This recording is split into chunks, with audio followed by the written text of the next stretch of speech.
It's officially good afternoon.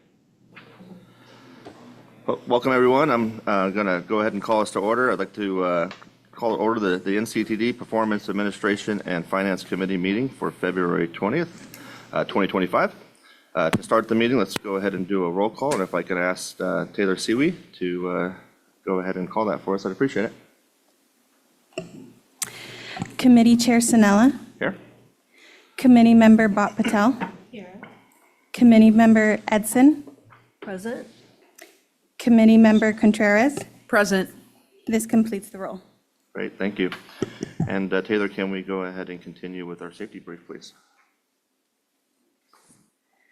In case of an emergency, I will dial 911. In case of an evacuation, please take the stairs. Do not use the elevators. Once cleared of the building, do not re-enter unless cleared to do so by emergency personnel. There are fire extinguishers and first aid kits on each floor of the building. There is a portable defibrillator on the first floor and staff on hand trained on CPR procedures if needed. This concludes my safety brief.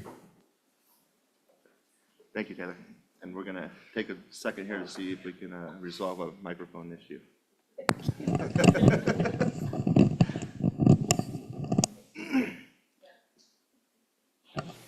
Thank you. Look at that. Yeah, that was all other Great. duties as assigned, right? Yeah, Thanks, Sean. Yeah. Thank you. I Yeah. know. Thank you. Yeah, well done. Okay, moving right along in public communications. Taylor, do we have any public comments today? No, Committee Chair Sinella. Okay, great, thank you. So our first item on the agenda today is related to the election of the PAF Committee Vice Chair. Suhail Rodriguez, our Director of Administration, will present this item. And Suhail, we're all yours. Thank you, Committee Chair. Good afternoon, PAF Committee members. At the regular board meeting in January 2025, the Vice Chair of the board was selected, and as such, they're required to serve as the chair of this committee. Per the board policy number 3, at the first meeting in the new calendar year, the members of the PAF Committee shall elect its Vice Chair. You may now discuss and nominate your selection for PAF Committee Vice Chair for calendar year 2025. That completes my presentation. Thank you, Suhail. Taylor, do we have any public comments on this item? No, Committee Chair Sinella. Thank you.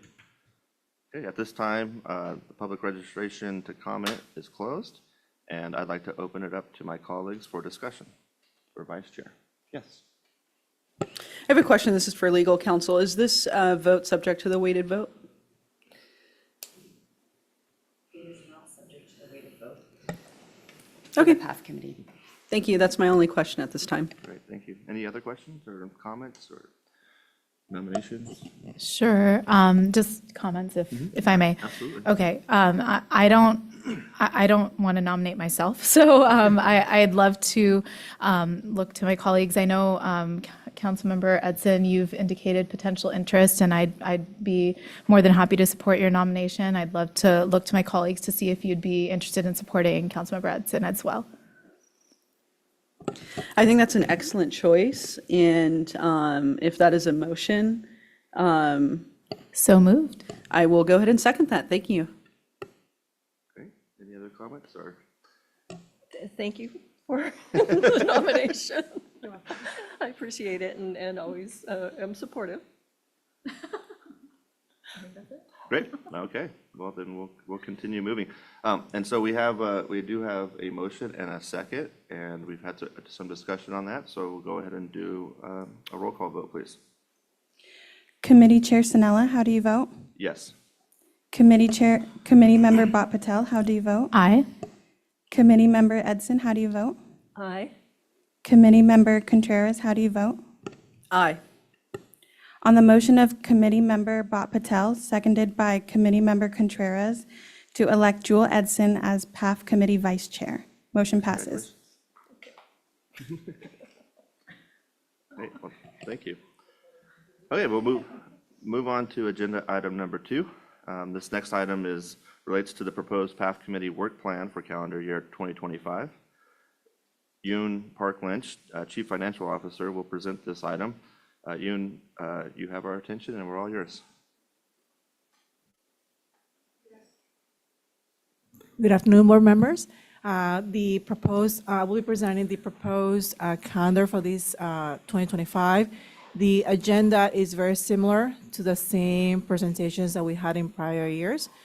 We are proposing to meet 2 more times in 2025, in the month of May and the month of December. For May, we'll be presenting the proposed operating budget and capital budget before it's advanced to the board. Also, the results of the FTA triennial audit, as well as the proposed 2026 fee schedule that is a document that's associated with the operating budget as well. In December, we are proposing a meeting again for the last meeting of the year to present the results of the financial statements that are unaudited for 2025. We also make a presentation on our pension liability and then the proposed internal audit program for 2026, as well as review the updates on the internal program, as well as the proposed capital improvement budget that will be for the next fiscal year, which is for 2027. And available for any questions? Any questions from my colleagues? Oh, well, thank you, Yoon. And with that, we'll go ahead and open it up for discussion. Are there any questions? I just have a comment, actually. I think that meeting prior to board meetings is really an efficient use of at least the board members' time. And so I would suggest that when we look at the dates for May and December, that they would be before the board meeting, possible. I'm open to that. Seems to work well. And are you going to take public comment? Yeah. I know, I caught it. It's the newbie, right? Is there any public comment on this item? No, Committee Chair Sinella. Thank you. And thank you. Okay, any other board discussion or committee discussion? Please. So when we're looking at the draft FY fee schedule, are you talking about, is that the fee schedule that people pay to utilize the bus? No, it's not. The cost for riding transit, that's the regional fare ordinance, and that's managed by SANDAG. Okay. This is the fee schedule that we charge for third parties for costs like permitting, flagging, those contracted services that we charge to the public. Okay, yeah, just wanted to check on that. In this committee, is there any discussion about fare rates at all? In the purview of this committee? I'm new to this committee, so I'm just trying to figure out if that's something. We can, I think, and I may have brought this up before, I think one of the things that handcuffs us is we're significantly tied to SANDAG, both from a legislative perspective and from a general mode of operational perspective, which honestly is something that has been on my radar for a while to try to uncouple us. And I don't want to speak for MTS, but I would imagine they're in the same boat, that in order for us to really take a look at our fares and what we want to charge, that really has to go to, has to be driven by SANDAG so that SANDAG can manage the regional fare policy that exists, mainly because we have some continuity of operation between the two organizations. There's some dollars that are tied to that specifically, especially with Youth Opportunity Pass. So there are a lot of pieces of it that unfortunately fall under SANDAG's realm. We probably would like to try to stay in as much lockstep as possible with MTS, but I do think there's opportunities for us to really manage what we want that fare set to look like and have some conversation at the board level about that. So we can definitely talk about it, I think, at PAF committee and even at the board meeting if we want to. The actioning of that has to go back to SANDAG, and they have to do the analysis on it. Okay, yeah, I appreciate kind of that, higher level view of the conversations that can be happening. I think that it would behoove this agency to start having those conversations. I don't see that listed on this proposed work plan. And I do think that, there's a significant budgetary issue on the horizon for a lot of different agencies. And so I would like us to at least start having that discussion here, if it's within the purview of it here, even if it's to say, even if it's to say, hey, the board, we want to recommend to the board a letter to send to SANDAG. Yeah, I don't think that's out of bounds at all. I think we can definitely do that. I will say from my experience that some of the issue that is related to our fare collection is fare enforcement. And there has been a reluctancy west of the Continental Divide to manage fare enforcement effectively based on a myriad of legitimate items that exist within the framework of the community. But I think what you're seeing is, and it's coming up at Sandag right now, that MTS has taken a way harder line on fare enforcement than it has in the past. That requires a lot of conversation about law enforcement, requires a lot of conversation about the safety and security of our employees. One of the reasons that we have gone to over the past decade to an inform, not enforce scenario is because agencies that lack specific law enforcement tied to them have difficulty managing either citations or the assaults that derive from those transactions. And DAs typically, especially in a post-COVID scenario, have to be thoughtful of who's in the system, who's not in the system, what needs to be removed from that.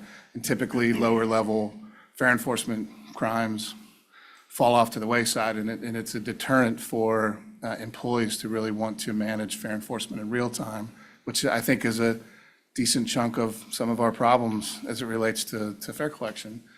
Fare revenue from a fare box perspective has decreased in part and parcel due to a reluctancy to want to manage fare enforcement. And what happens in that case is we talk about raising the fares on people who are already paying the fare.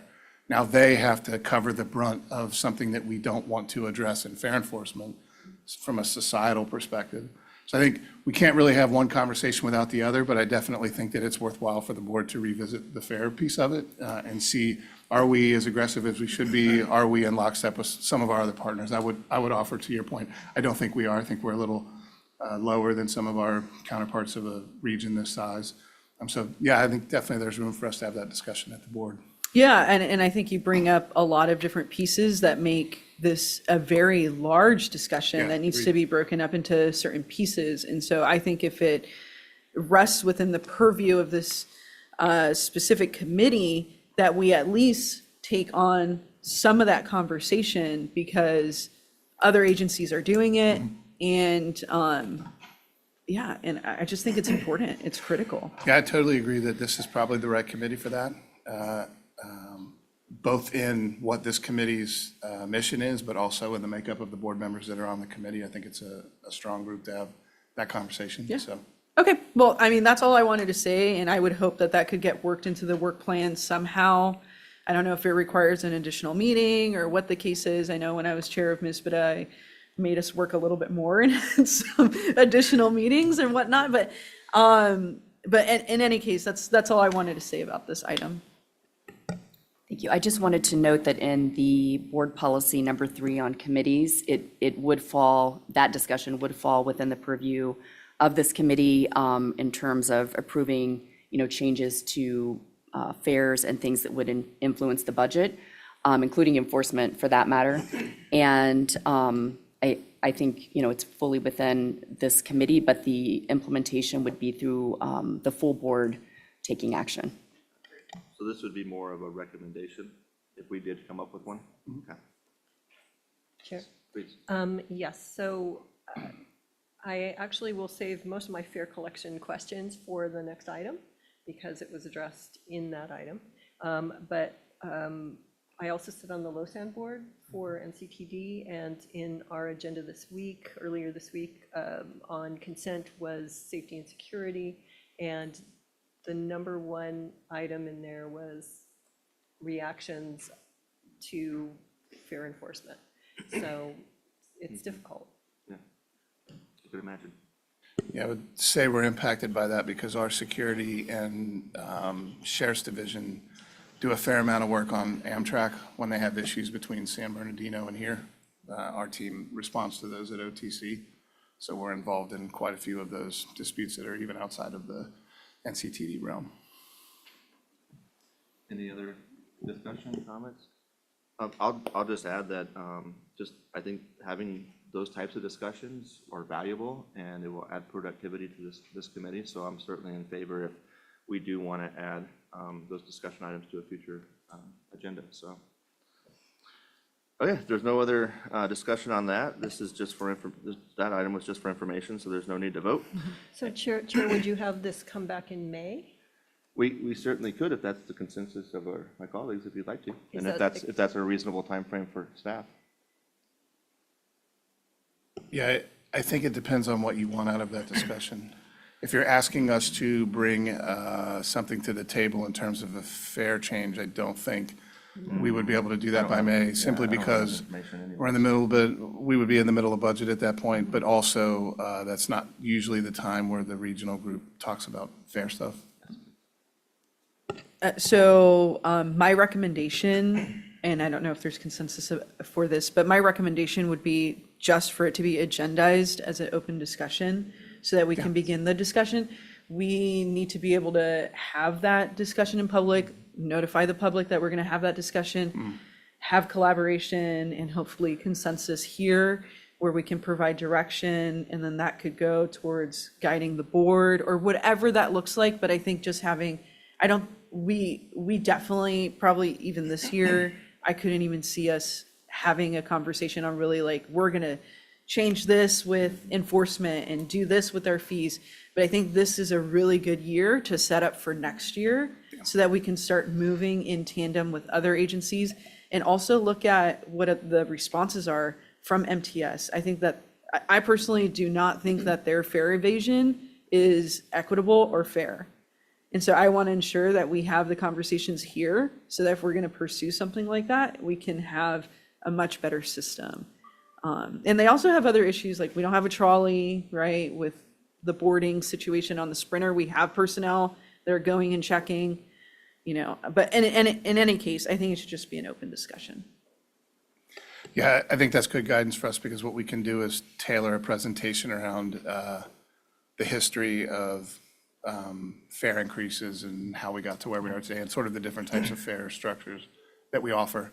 So it'll kind of feed into that conversation a little bit. Yeah, and even couple that with like cost increases, right, CPI and whatnot, just so we have, it's more data points for us to understand the problem. Totally agree, yeah. Okay. So your staff's good with that direction? Okay, super. Great. Okay, let's move on to our last item, item number 3. This item is going to discuss the results of the 2024 internal audit and the adoption of the 2025 internal audit plan. Karen Tucholsky, Senior Legal Counsel, Regulatory Compliance, will present this item. Karen, welcome. Welcome, thank you, good afternoon, and you got that right on the first try, awesome. So not an easy I name, got I good struggled notes with thanks it, I to a struggle wonderful with it team. myself from time to time. So good afternoon, everyone, I appreciate the opportunity to be here and share this update with you. So what I'm gonna, sure I got this working properly, what I just want to do is start out with a brief background about our internal audit program. For those of you who may not be aware, the internal audit program was initially implemented in 2017. It's managed by the compliance function within the Office of Chief General Counsel. Primary purpose of the program is to support the district's goals for continuous improvement in fiscal management and operations, with a focus on looking at internal control systems to make sure that they're well designed and identifying any potential opportunities for increased efficiency or effectiveness in our related policies, procedures, processes, those types of things.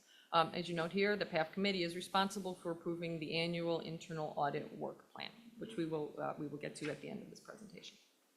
So during calendar year 2024, there were 2 internal audits conducted. First was a review of accounts payable operations, and the second was a review of fair collection and enforcement processes, which is timely, given the discussion that we just had. The audit processes for both items included a review of data, reviewing various systems that are used in these processes, and interviewing key stakeholders with staff across multiple departments. Both audits concluded that the overall controls and processes are appropriate, but they did produce some recommendations for enhanced opportunities that we're going to talk about as we get through these next couple of slides. And so starting off first with the accounts payable operations audit, you'll see that we have a handful of observations and recommendations, which I will review with you. The first recommendations focus a little bit on the enhanced use of technology to help improve our efficiency in our invoice approval routing, It can be a challenging process based on the number of steps that are involved and the number of staff that are associated with those steps. And those steps are critical to make sure that, again, you have the appropriate checks and balances, but anytime you have more of something, it can slow things down.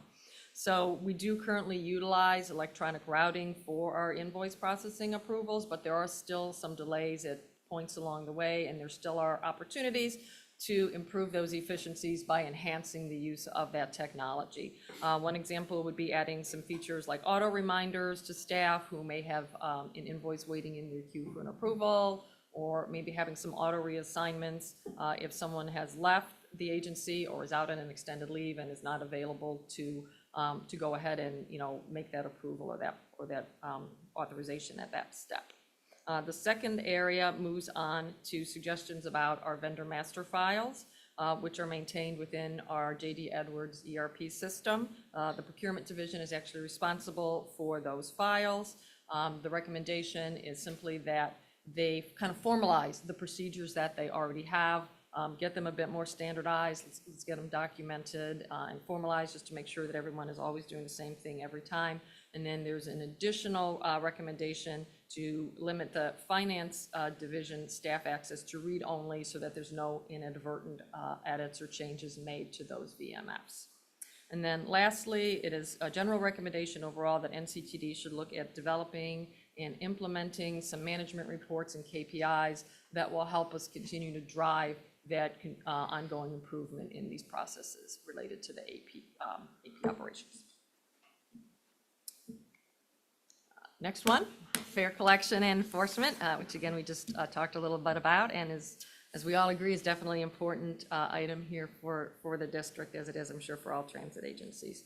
So you'll see again, kind of a tranche of brief recommendations. The first one is focused more on the fare evasion aspect of the audit, noting that we should look at developing more formalized guidelines and policies around fare evasion and enforcement, and potentially look at things like maybe moving to gated systems as opportunities to reduce incidents of fare evasion.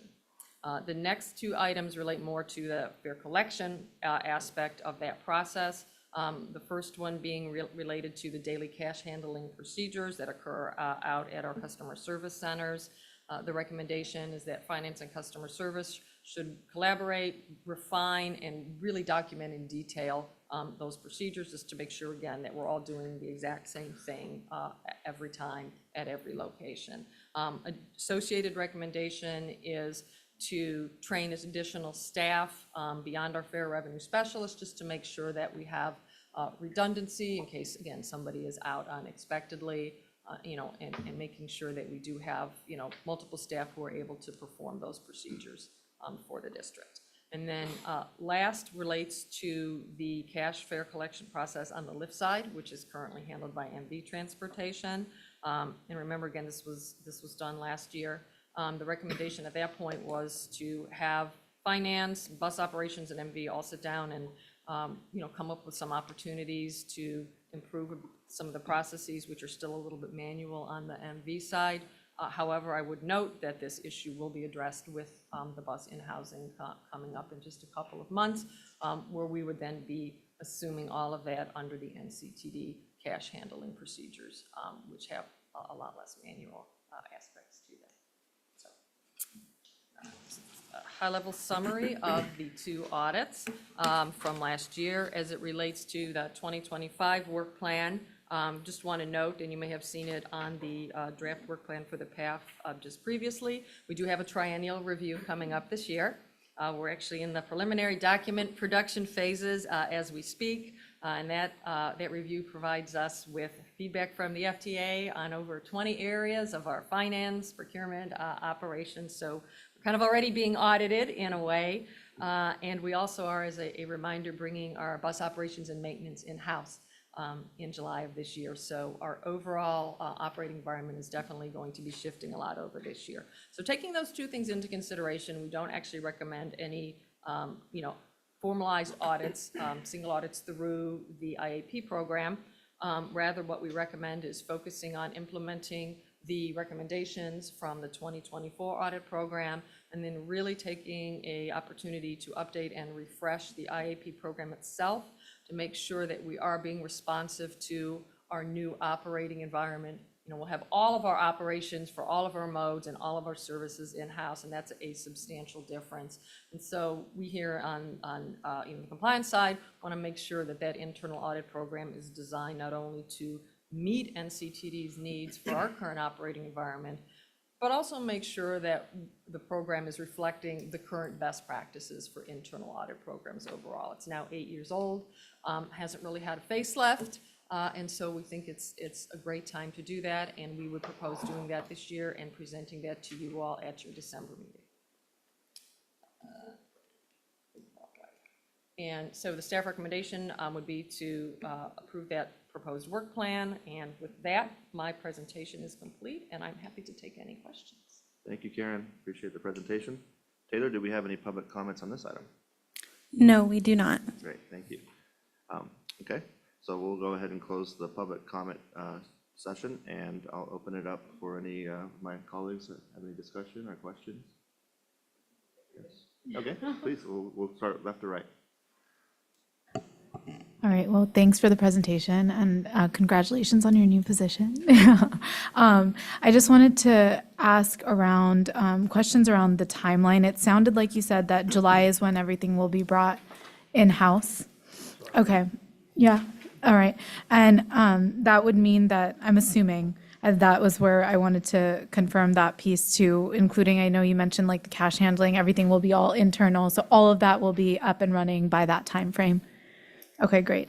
And then I think I saw, just to reiterate, the fare evasion piece, which I know we talked about earlier, and also is noted here that it's about 3 million that's lost in revenue annually. Yes. That's what we estimate? Yes, that's our estimate, yes. Okay. Okay. Other than that, you answered most of my questions as you were walking through it, so really appreciate that. And thanks for all the work that's being done on this. I'd also like to thank staff, and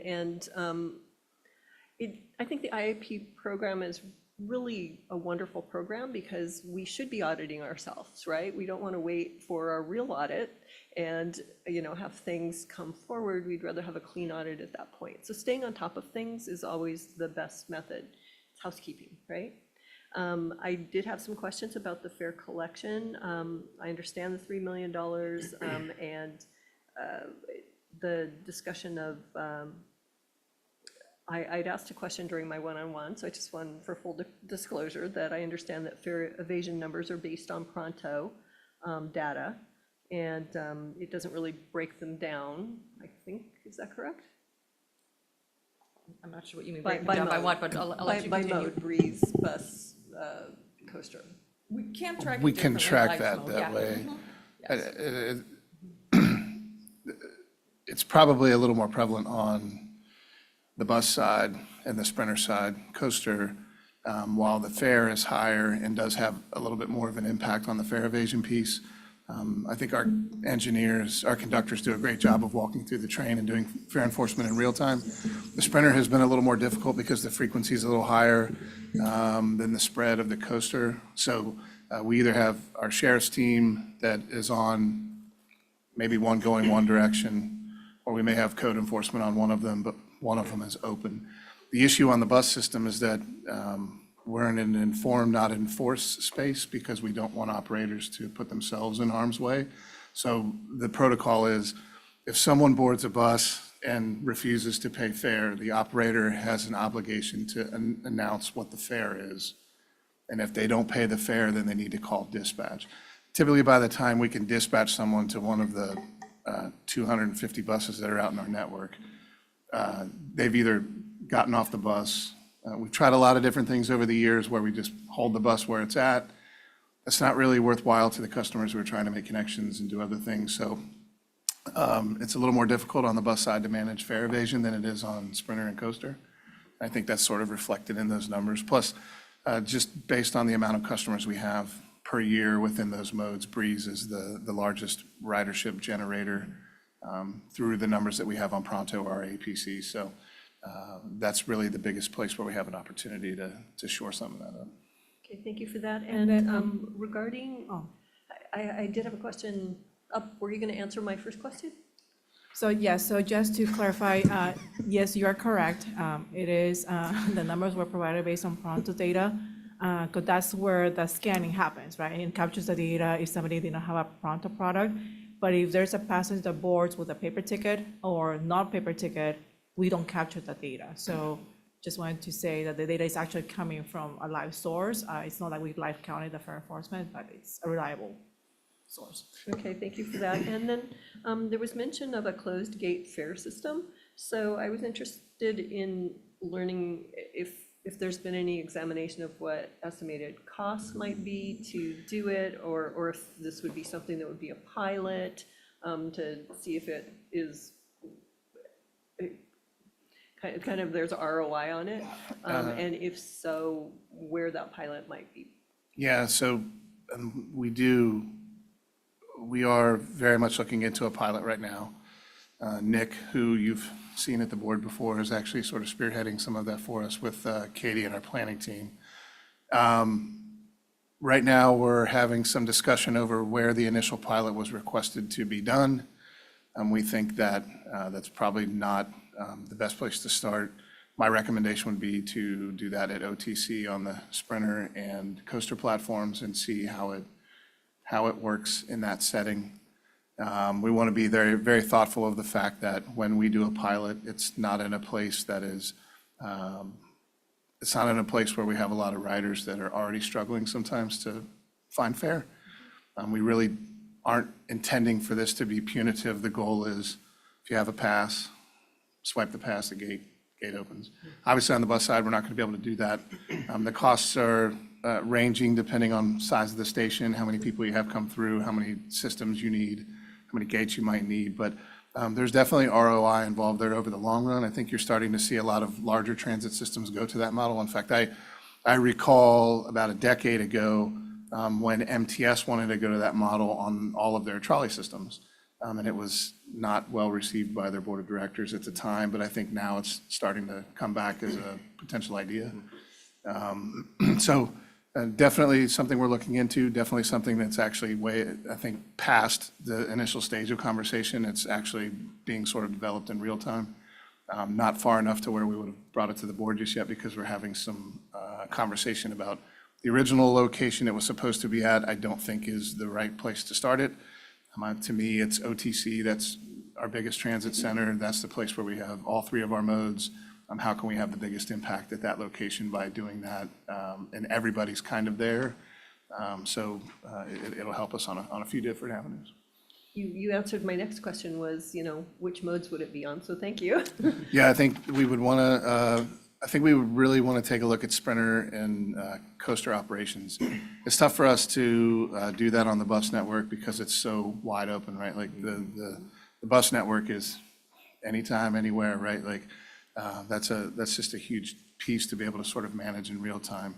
There's just been a real shift over the past 6 or 7 years, especially in the bus community, of not being able to enforce that effectively. And that's unfortunate. It creates delays for passengers when we do try to enforce it. And if we don't, customers feel very slighted if they have paid their fare, and rightfully so. How do we want our law enforcement teams to manage those things, which I think they do a great job of? We have one of the most people-friendly, community-engaged law enforcement groups, I think, in all of San Diego County. They're really selective about who gets to be on the TESU team. I think Chris does a great job of leading that group. Our objectives are very specific when we talk about how we engage our workforce and how our workforce engages our customers. We just need to figure out how to find that balance to sort of bring it all in. Well, one thing I think that is a benefit of having a gated system is that some fare evasion is unintentional, right? You Yeah. got your hands full, you're talking on your phone, you just don't swipe your card even though it's in your pocket or your purse. And so I think that would help.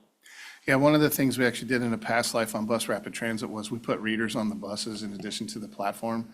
And Coaster sort of does something similar where if we come across somebody who's like, hey, I thought I activated it or I didn't, or what do I need to do? And we can do that in real time right there so that we're not telling somebody they got to jump off the train at the next stop.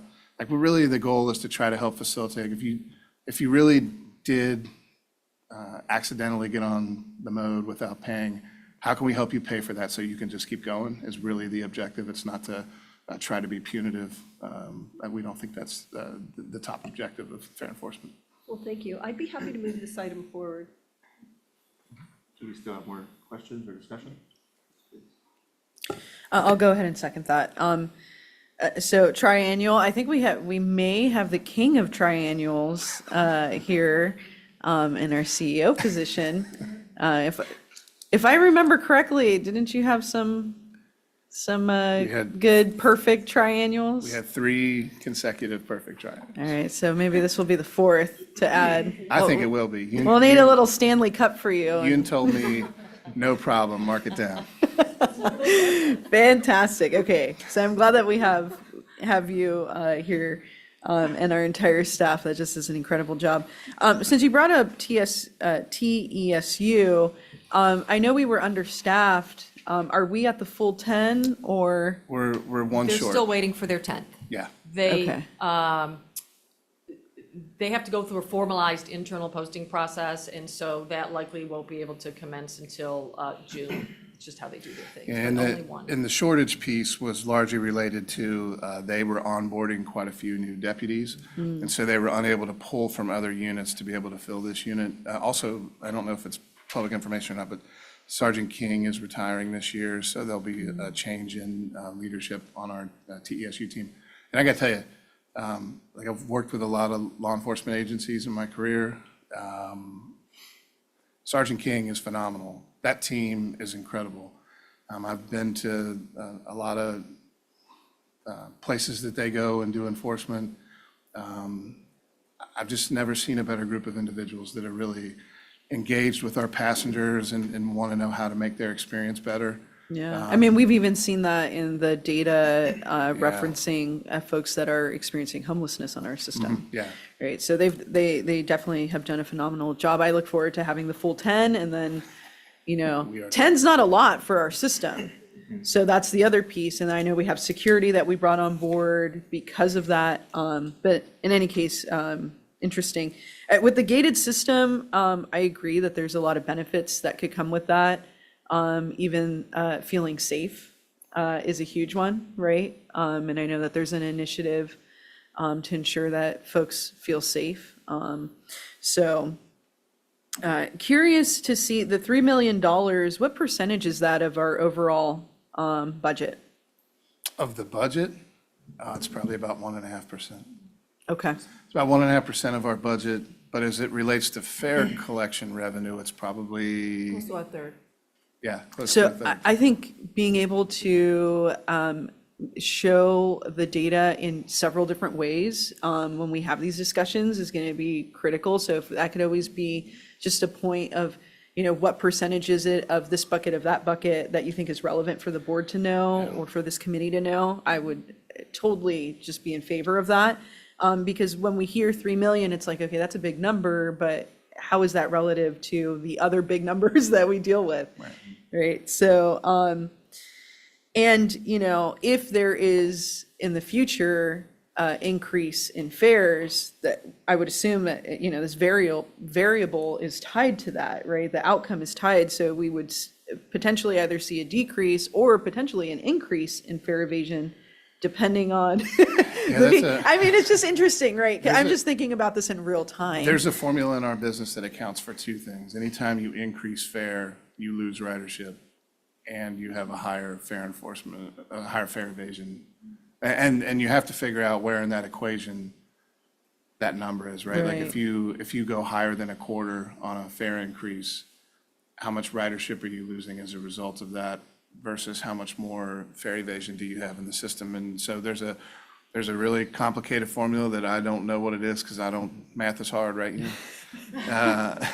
So we got a team that does a really good job Yeah. of kind of balancing that out for us and figuring out. And where that's to where best bang for I'm our just buck. curious to see, as we have these discussions, that information and that knowledge that we have is shared with us, because when I just think about it from my perspective, which is not, you know, super mathematical, but to a sense, like, we all have to deal with really large numbers in the positions that we're in. So, I want to be able to see those relationships and kind of understand that piece too, because it sounds like there's a Goldilocks, right?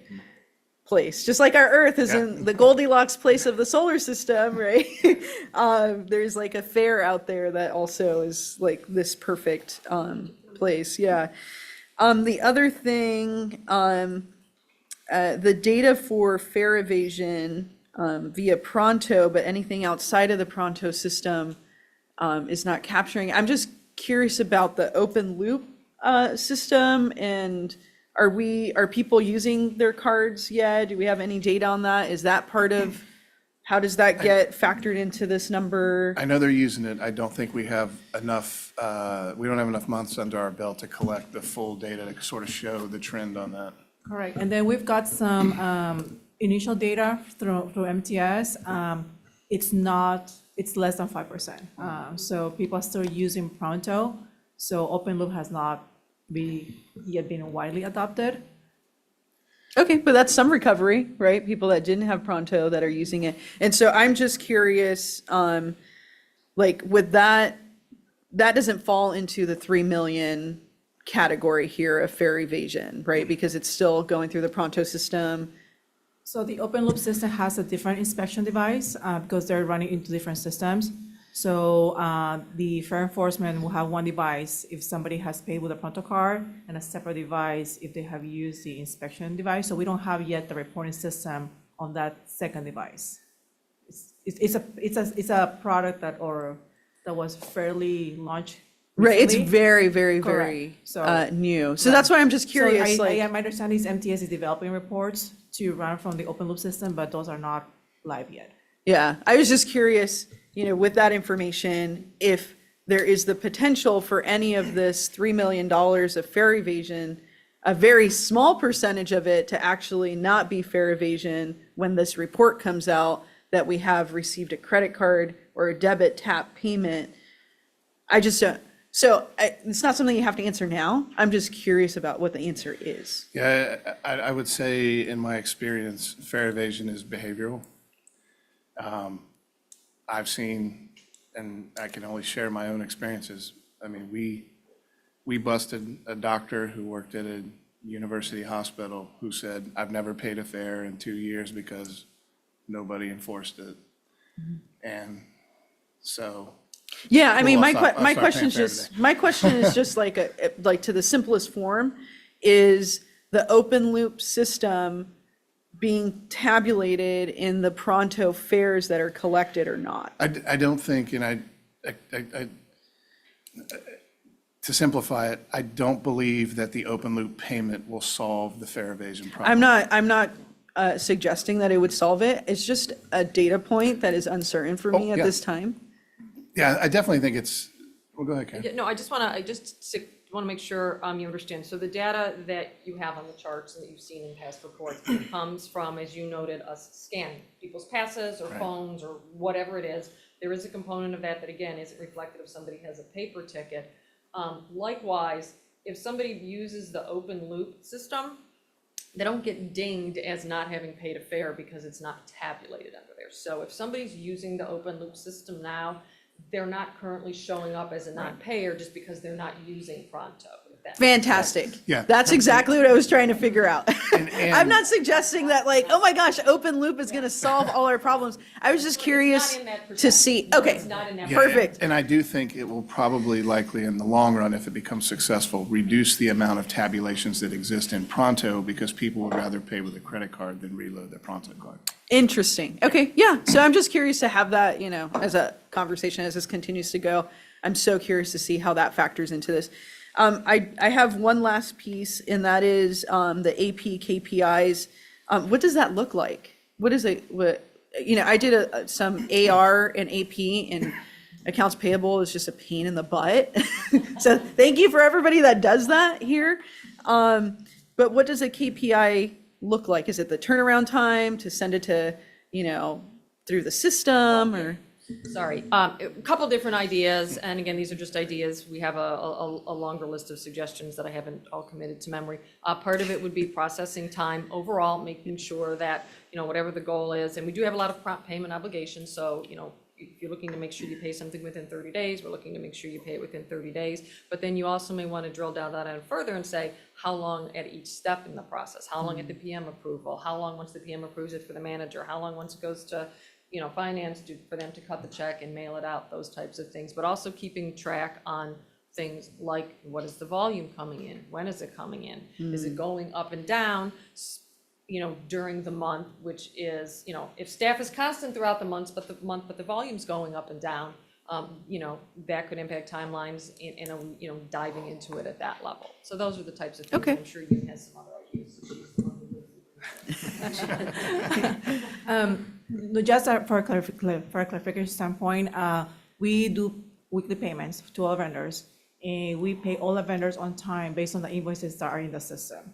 So when there are delays, it's not on delay of payments, it's really about the processing route. We have a pretty stringent approval process to ensure that what we pay is in fact for services and goods that we receive.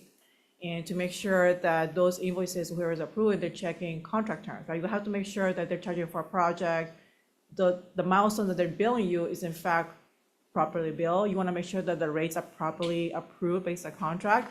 So that's a process, right? So you have a project manager, and then you have department manager approvals, and depending on dollar level, you also have chief approval, CFO, and CEO approval. So the delay that's happening is not on the payment standpoint, because we do pay on time. It's just that it's a lengthy process, and they're having multiple reasons why the house has been delayed. Sometimes there are differences with the vendor, quite frankly, right? Hey, you bill me the wrong rate, or you bill me for something, we don't bill in advance. You have to bill me after the service is delivered.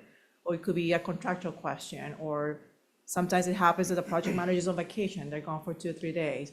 So there's definitely opportunities. We're looking at making sure, because a lot of delays have been caused by maybe people, leaving on vacation, being out sick, or left the agency. So we have been looking at streamlining the offboarding process to make sure that there's that delegation. Because it's not just a project manager that could be out. The chief could be out on a meeting, or on a conference or vacation. So as you can see, if you have 2 or 3 people approving, and at some point in time, someone has a delay, it just kind of escalates, or it just adds to the length of time of processing.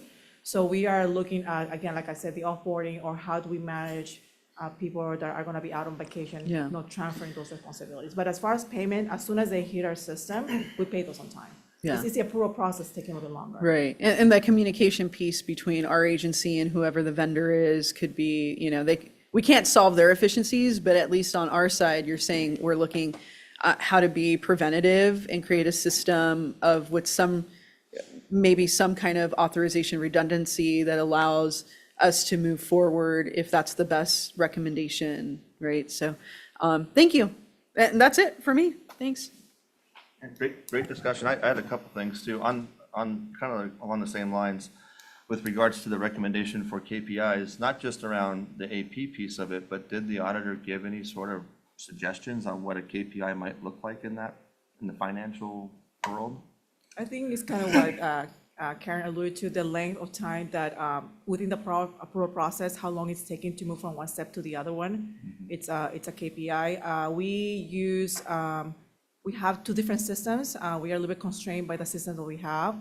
We have an approval process system called Laserfish, and we have our ERP system that's Oracle, right? So one side tells you the approval, the other side is the processing.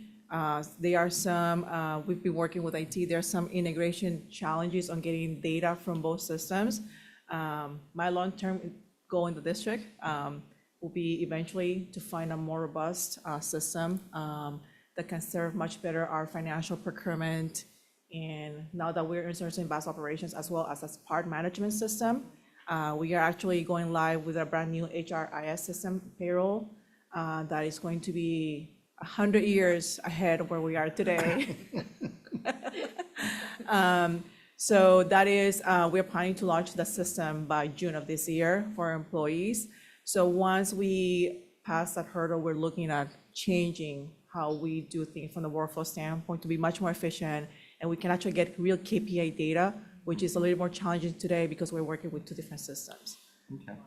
So as you continue to go down that path, are you going to come back to either this committee or the full board and give updates as to the new enhancements that you just talked about, but also the development of the KPIs to achieve this recommendation?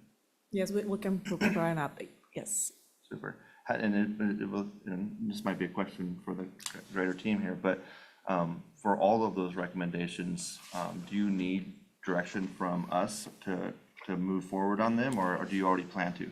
No, I think the agency, I would say over the past 12 months, we've really put a lot of emphasis on business intelligence. In fact, one of the things we picked up real quickly when we onboarded Rail was there's a lack of real-time information available to us. And I think Justin's team has done a really good job of mapping out things that employees should be looking at on a daily or weekly basis.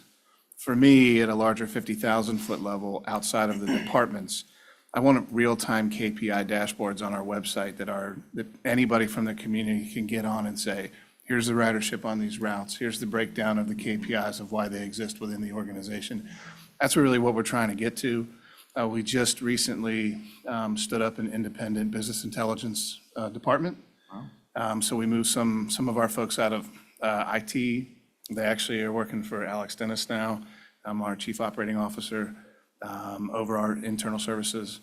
So Alex will have the business intelligence group, and they're really going to compile information from the departments and work with IT to build those back office dashboards for us to have in real time for each individual department, but also sort of roll those up to a more 50,000-foot view and put those on our website eventually while we redo our website to have those KPIs available to customers or anyone in the community that wants to see them in real time. Yeah, that does sound great. And then, being new to the agency, you probably have a policy about competing contracts and such. But could there be some KPIs around that to ensure that we are actually indeed following? I'm assuming that we have a policy for that, but I'll tell you, 8 years ago at Vallecito's Water District, they didn't have one. So if we do have one, then is that something that we could put together a KPI around that as well? It is, yeah. I would say that one of the drivers for the KPI piece outside of the operational aspect was how we manage procurement and contracts administration.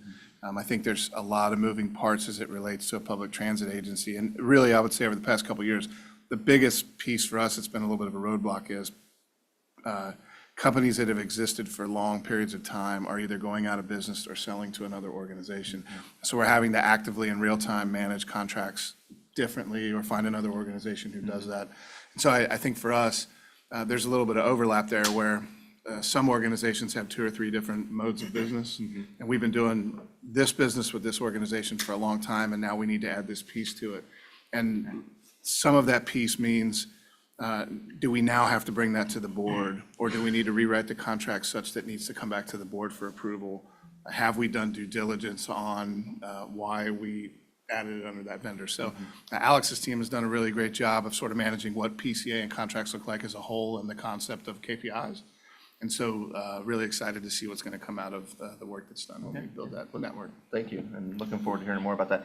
And then lastly, we don't have to hash this out or answer it today, but as when we do bring back the agendized item on the fare evasion in May, to kind of similar to what Committee Member Contreras was talking about with regards to the 3 million and what exactly does that look like? As somebody who's new to the agency, I would like to learn a little bit more, become smarter about, well, okay, there's a cost to operate all of the transportation systems that we have.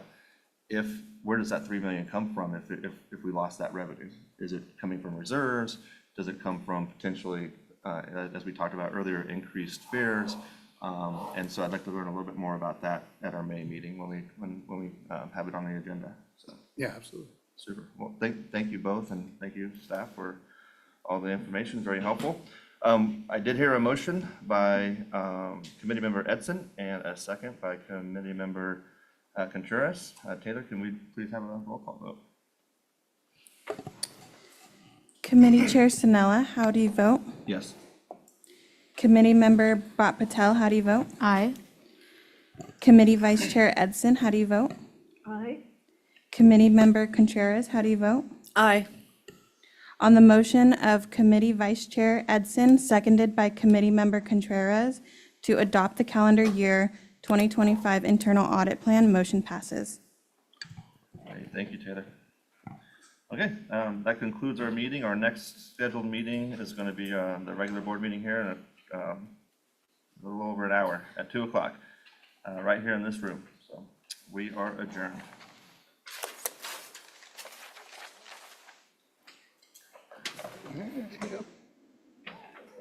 She always is good in front of the board.